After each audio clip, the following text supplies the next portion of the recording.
नमस्कार दोस्तों, आप सबका बहुत बहुत स्वागत है प्राइम डिबेट शो में। मैं हूं प्रदीप। दोस्तों, इसको कहते हैं दोगलापन।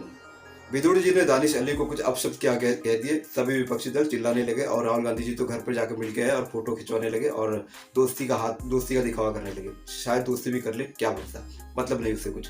लेकिन यही राहुल गांधी जब उनके डीएमके के साथी सनातन को गालियां दे रहे थे, तब इनके मुंह में दही जम गया था। इनका ट्विटर शांत था, इन्होंने कुछ नहीं बोला। अब राहुल गांधी ने एक और बात कही। उन्होंने कहा कि मंदिर में जो मूर्तियां हैं वो निर्जीव होती है, उनमें कोई प्राण नहीं होता, उनकी कोई शक्ति नहीं होती, और भी कुछ बातें कही, शायद मुझे इतना ध्यान नहीं आ रहा है। तो दोस्तों, इस पर अमिताभ अग्निहोत्री जी ने राहुल गांधी जी की ऐसी क्लास लगाई। अगर राहुल गांधी जी ये वीडियो देखे तो शायद ही चुल्लू पर पानी में आप समझ गए।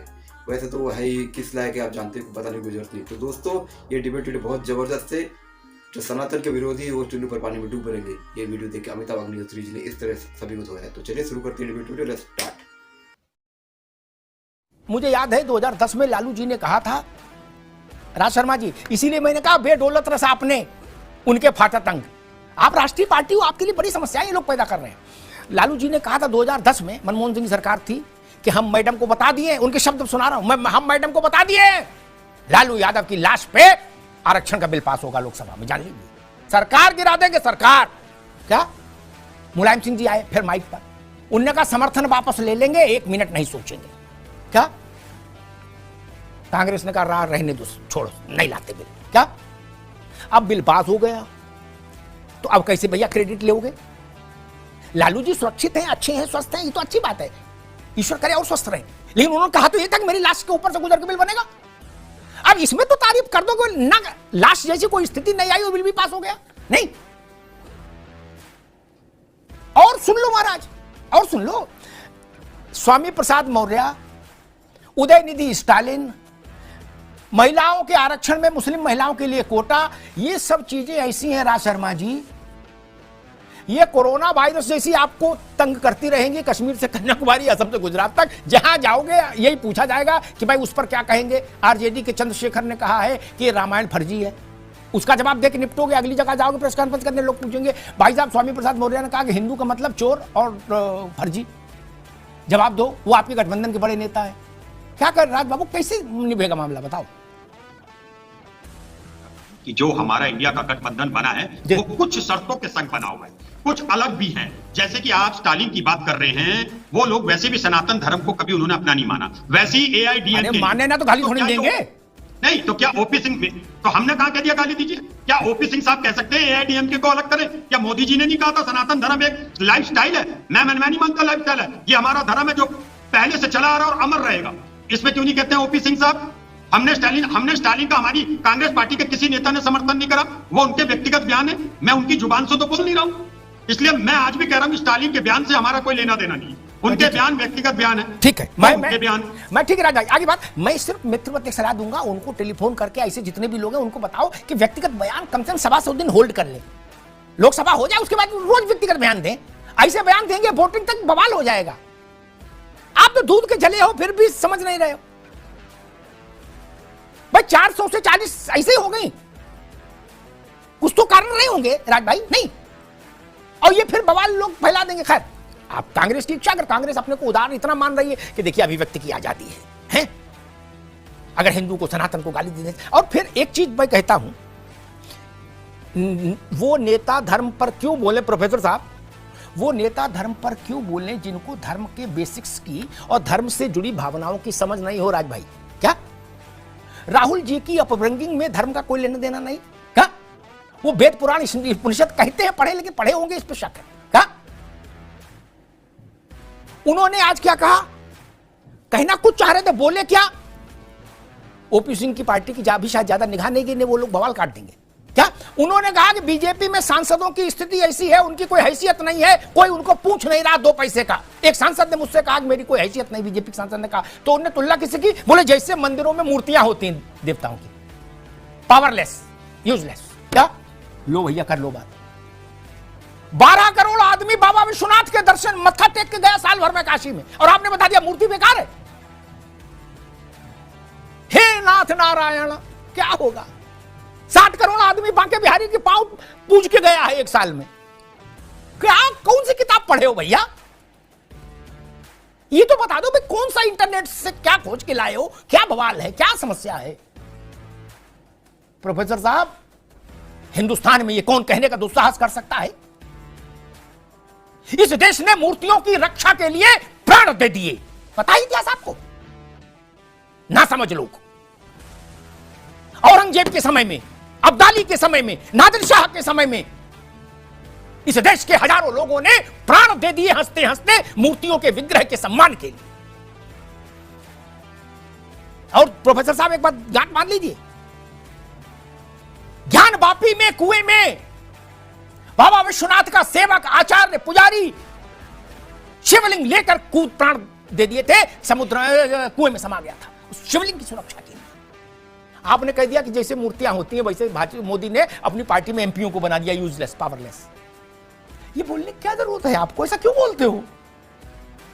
तिरुवयूर का मंदिर, उत्तर भारत छोड़ो, दक्षिण का उदय, पद्मनाभ का मंदिर, तिरुपति बालाजी, सब जगह मूर्तियां ही हैं मित्र। इस देश का प्राण बसा है मूर्तियों में। आक्रांताओं ने मूर्तियां खंडित की तो आज तक भारत के मन से वो घाव गए नहीं।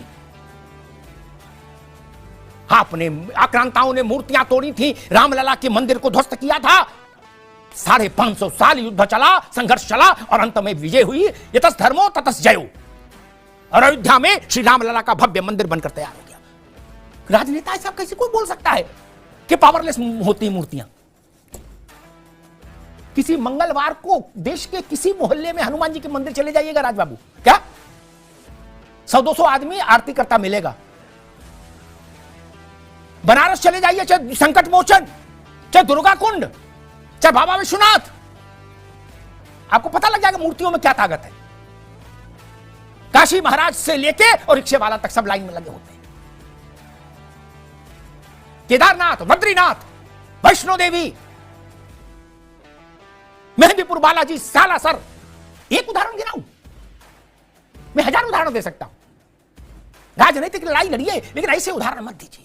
भाजपा पर 4 आरोप ज्यादा लगाइए, कोई दिक्कत नहीं मुझे। भाजपा डिफेंड करेगी, नहीं कर पाएगी, नुकसान उठाएगी, क्या फर्क पड़ रहा? न भाजपा देश है, न कांग्रेस देश है। लेकिन ये मूर्तियां देश का प्राण हैं। जिन घरों में, ओपी सिंह जी, जिन घरों में ठाकुर जी की सेवा होती है, जागृत देह की तरह सेवा होती है कि नहीं होती है? उनका जागरण होता है, स्नान होता है, श्रृंगार होता है, भोग होता है, रात में भोग होता है, आरती होती है, फिर शयन होता है। नहीं, ये भारत की परंपरा है। सोमनाथ से लेके और मल्लिकार्जुन तक, महाकाल तक, कहीं चले जाइए। मथुरा में बाबा द्वारिकाधीश का मंदिर जाके देखिए, जहां बांके बिहारी की दिव्य मूर्ति विराजित है। एक झलक, पर्दा हटता है, एक झलक मिलती है राज भाई, हजारों की भीड़ पागल हो जाती है, उन्मत्त हो जाती है और नारा गूंजता है, बोलो द्वारिकाधीश महाराज की जय। क्या ऐसा दृश्य किसी नेता के लिए नहीं होता भारत में? क्या कभी सुना किसी नेता के लिए ये लोग पागल हो गए? नहीं, वो तो कार्यकर्ता होते, उनको आप लोग रुपया पैसा देके लाते, वो नारे लगा देते क्या? लेकिन वो वहां बोलते हैं। बांके बिहारी चले जाइए, सैकड़ों लोग रोते दिखेंगे मूर्ति के सामने। ये बोलने की क्या जरूरत थी कि मूर्ति बना दिया है, जैसे मंदिर में मूर्ति होती है, आइडल्स। कौन लिखता है भाषण, कौन देता है इसी सलाह? सब लोग मिलकर पहले इसी की खोज करो, कैसे भाषण कौन देता है, बताइए। इसे उदाहरण कौन उनको समझाता है? स्वामी प्रसाद मौर्य की तो समझ में आता है, चलो उनकी समझ कम हो सकती है मौर्य की।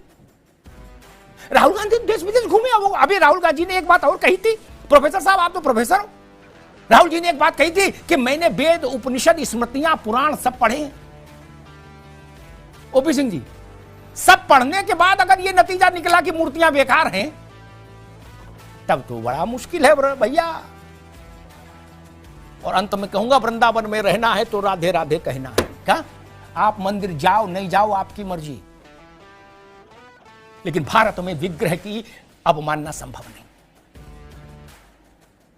राजेंद्र प्रसाद ने, राजी भारत के पहले राष्ट्रपति, राष्ट्रपति भवन में मंदिर बनवाया,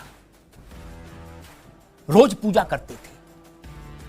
साल में 18 दिन, 9 दिन, एक नवरात्र, दूसरी नवरात्र 9 दिन, प्रणब मुखर्जी राष्ट्रपति रहते हुए भी अपने गांव जाते थे, देवी स्थापना करते थे, 9 दिन वहां रहते थे नंगे पांव। भारत में मूर्ति का यह महत्व है।